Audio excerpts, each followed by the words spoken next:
Hello and welcome back to Riding into History. The place we're visiting today is Ohiopyle State Park, and it's not a federal park, it is a state park, but it is very close to the Fort Necessity and Cucumber Falls, Jamonville Glen, the Cross. It's all the areas that I've had previous videos on, so I hope you come and check it out. There's a lot of fun things to do here. So let me just get a shot of the sign. And now let me get back on the bike and we'll head down and we'll see the sights.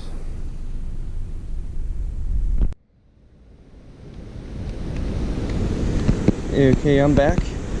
I'm just sitting here on a bench near the water of the Youghiogheny River, and I was just going to tell you some information that I found as I looked it up, but I'm giving you a nice shot of the water so I don't look like too much of a geek reading off a paper of the things I've looked up, because I'm not going to remember them all, but here we go.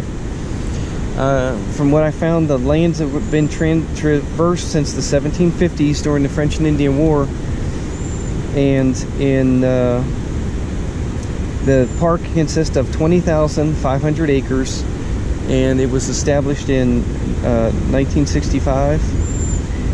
The name Ohiopyle comes from the Lenape word for it turns white, and that was an Indian tribe.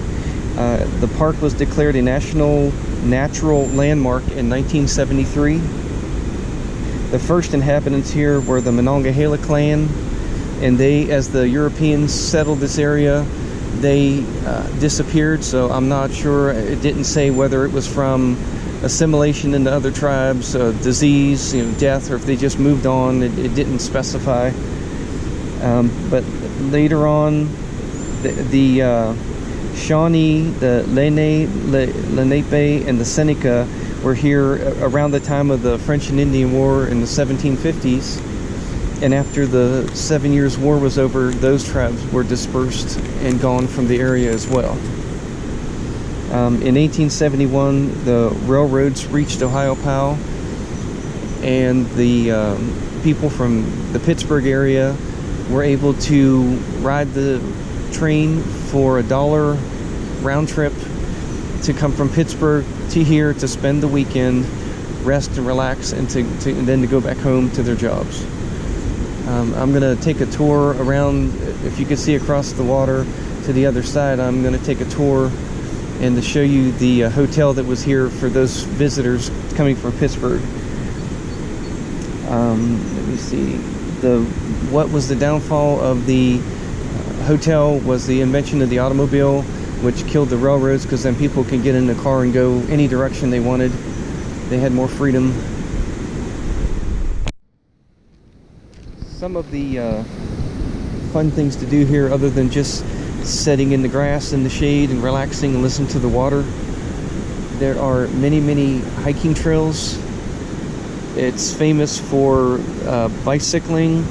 I've ridden the trails many times, and they now have the trail that goes from Pittsburgh all the way to DC. They've just reclaimed the old railroads and turned them into bike paths. And as you can tell from the water, there's also a lot of canoeing and whitewater rafting. That is very popular. I'm not sure if you can see on the bridge above, there's some bicyclists going across there now. But as the water goes down past me to the left, and the falls are down there, which I'll show you in a bit, and the lower Youghiogheny Falls, from what I've read, they are class 3 and class 4 falls, and since I don't whitewater raft, I don't exactly know what that means, but I've heard that class 4 is pretty serious. So let's get started, and I'll get back with you when I reach the next little destination.